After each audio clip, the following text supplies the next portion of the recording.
Yeah. Okay. And then, you know, the pursuit of fun, that's another thing that people think of as happiness, the pursuit of fun. But, you know, it can get to be kind of a treadmill type of thing, because you always have to be seeking greater thrills and chills and spills and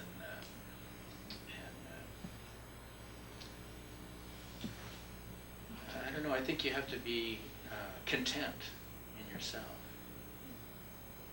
That's a good start. Mm-hmm. That's a good start. And not really be attached to the happiness, because if you're attached to the happiness, you can bet it's going to turn into unhappiness. Because how do you, it's like trying to keep high. To be happy, you're trying to keep high. Okay, well, gee, I'm not quite high enough today, so I'll have a few drinks, right? Mm-hmm. Right? Well, there's always a down at the end of that. Or I'll take some drugs, that'll make me happy, right? And so pretty soon there's this tremendous stagnation happening, this corruption of your body, and despair, and depression, and everything else. The more you try to crank yourself up, the more you seem to fall down. Yeah. Is there anything that you particularly changed to make yourself even happier like that, like at this moment? More money, more sex, more fame. Yeah, I guess so. Yeah, I guess so. Everybody else. I mean, I guess everybody thinks that way. I guess that everybody thinks that way. You can just look at the evidence out there, really.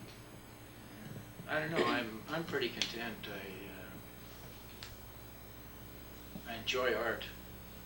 And when I'm doing art, when I'm actually physically painting, I just sort of go to this place where I'm really happy. Ah, Yeah. You know, it's awesome. because you're not concerned about anything except just that delicious color that you're laying down. You know? And you know, you could get that through music, you could get that through dancing, you could any of the arts. I think that feeds people. Yeah. You need something that feeds you, really feeds you, nourishes your soul, and that No doubt. that would be better than the fame and the happiness, and I mean the fame and the wealth and the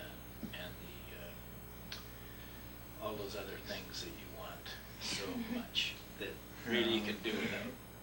Yeah. Actually, this was just a question that we asked a lot of people.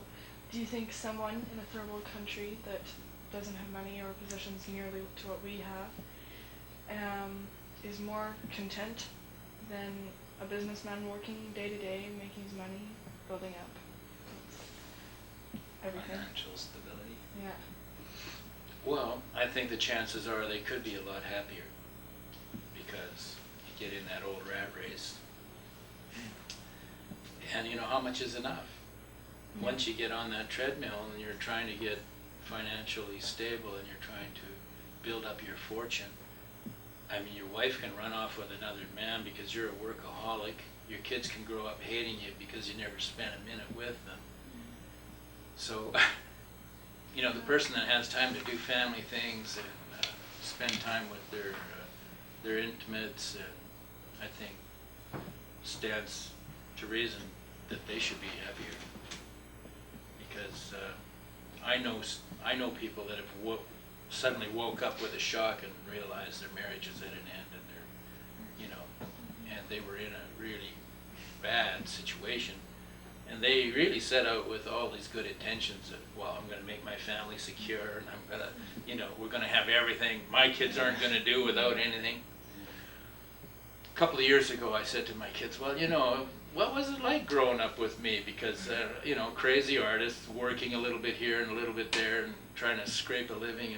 And I really wasn't a good father in terms of being the best provider and this and this and this. And they were saying, Dad, we had fun. We did art. You know, we did all these fun things.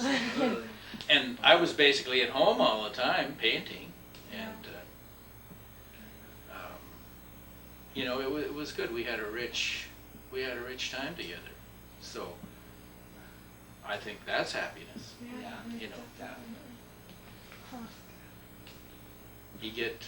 people start to buy their kids off with, you know, when they get rich, they buy the kids, oh, here, have this car, that'll make you happy. Yeah, totally. And but all they want is an intimate connection. Definitely. So intimacy, I would say, intimacy with the people that you love, that's a good way to get happy, to be happy. Yeah.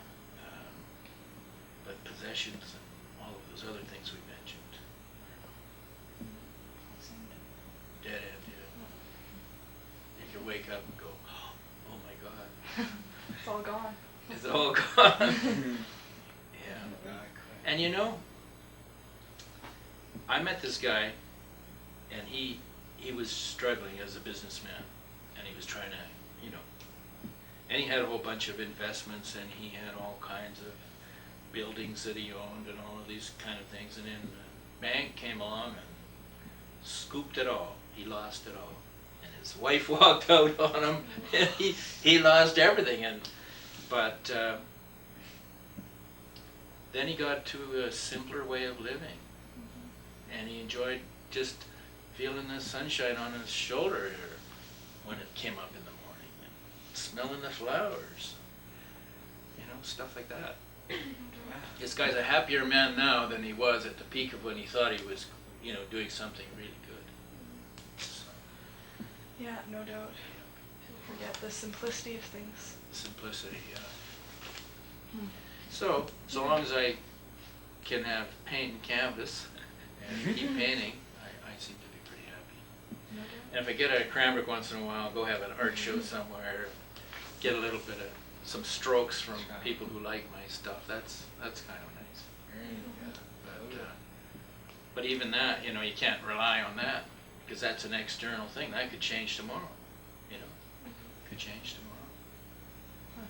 I've struggled a lot with people not liking my art, not liking what I represent, and all of these kind of things. Now it seems to be changing. But you can't let that decide what you're going to do. You have to follow your own kind of dream,